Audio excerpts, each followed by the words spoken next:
ఈ రాష్ట్రాన్ని పరిపాలన చేసినటువంటి నారా చంద్రబాబు నాయుడు గారు అవకాశాన్ని ఉపయోగించుకోకుండా ఎందుకు పారిపోయి వచ్చారు అనేది ఇక్కడ ప్రశ్న అని అడుగుతా ఉన్నా. ఎందుకంటే ఈ సందర్భంలో చెప్పవలసినటువంటి బాధ్యత, గుర్తు చేయవలసిన బాధ్యత మాకుంది.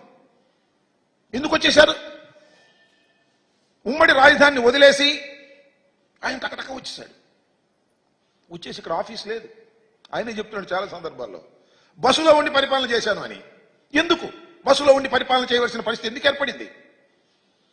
రాజధాని ఇక్కడ ఏర్పడినప్పుడు, శాసనసభ కూడా ఏర్పడినప్పుడు, బిల్డింగ్ ఏర్పడినప్పుడు ఎందుకు మీరు వచ్చేశారు?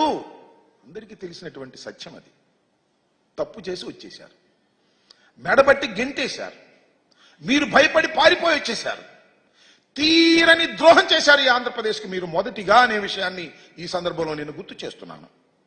10 సంవత్సరాల పాటు ఉమ్మడి రాజధానిగా ఉండవలసినటువంటి హైదరాబాద్ను వదిలి 9th షెడ్యూల్లోనూ 10th షెడ్యూల్లోనూ ఉన్నటువంటి విభజన చట్టంలో ఉన్నటువంటి ఆస్తులను పంపకం చేసుకోకుండా, బేరసాలాలు ఆడుకోకుండా, చర్చలు జరుపుకోకుండా పారిపోయి వచ్చి నూతనంగా ఏర్పడినటువంటి ఆంధ్రప్రదేశ్కి ప్రథమ ద్రోహం చేసిన వ్యక్తి నారా చంద్రబాబు నాయుడు గారు. అవునా కాదా ఆలోచన చేయమని మనం చేస్తున్నా.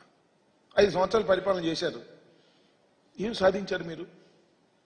అన్ని ఆఫీసులు ఖాళీ చేసి వచ్చేసారు. ఈ ఆఫీసులు మీరు అడగలేదు. అడక్కపోగా జీహూజురని సలాం పెట్టేసి వచ్చేసి ఇక్కడ తాత్కాలికమైనటువంటి సెక్రటేరియట్ కట్టారు, తాత్కాలికమైనటువంటి అసెంబ్లీ కట్టారు, తాత్కాలికమైనటువంటి హైకోర్టు కట్టారు. ఎందుకు తాత్కాలికంగా కట్టాలి? 10 సంవత్సరాలు నీకు టైం ఉంటే. ఎందుకంటే వెళ్ళకపోతే ఊరుకోము, మిమ్మల్ని కేసులో పెట్టేస్తాము అని వాళ్ళంటే భయపడి, తప్పు చేసి భయపడి పారిపోయి ఆంధ్రప్రదేశ్కి అన్యాయం చేసినటువంటి నారా చంద్రబాబు నాయుడు గారు మళ్ళా ముఖ్యమంత్రి అయ్యారు.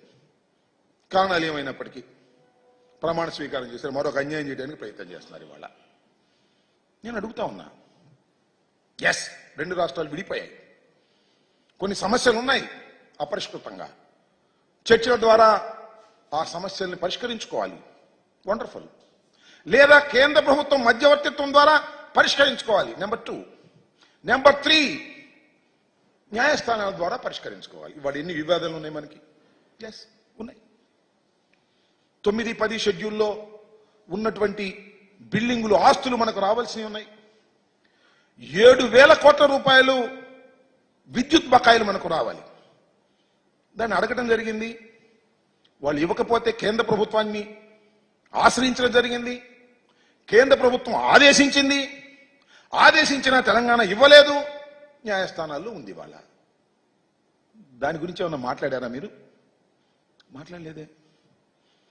మాట్లాడినట్టు ఎక్కడ అనిపించడం లేదే. అది పోగా చిత్రమైన విషయం ఏంటంటే, శ్రీశైలం, నాగార్జున సాగర్, ఈ 2 ఉమ్మడి ప్రాజెక్టులు సరిహద్దులో ఉన్నాయి. వారికి మనకి సరిహద్దులో ఉన్నాయి కాబట్టి ఉమ్మడి ప్రాజెక్టులు. వాటిలో అనేక ఇష్యూస్ ఉన్నాయి. వాటి గురించి మాట్లాడారా? ఇవాళ పోతిరెడ్డిపాడుకు సంబంధించి నేను అడుగుతా ఉన్నా, రాయలసీమకు నీళ్లు వెళ్ళాలంటే 881 ఫీట్స్ లెవెల్లో ఉంటే తప్ప నీళ్లు వెళ్ళవు. అక్కడ దాకా రాణిస్తున్నారా తెలంగాణ వాళ్ళు? విద్యుత్ కోసం వదిలేస్తున్నారు అక్కడ దాకా రాకోకుండా. దీనివల్ల రాయలసీమ నష్టపోతుంది. ఈ సమస్య గురించి మీరేమన్నా మాట్లాడారా? మాట్లాడాల. లేదు. నాగార్జున సాగర్, నేను మనవి చేస్తున్నా, నాగార్జున సాగర్లో రైట్ కెనాల్కి నీళ్లు మనం ఇవ్వాలి అంటే తెలంగాణ పర్మిషన్ కావాలి.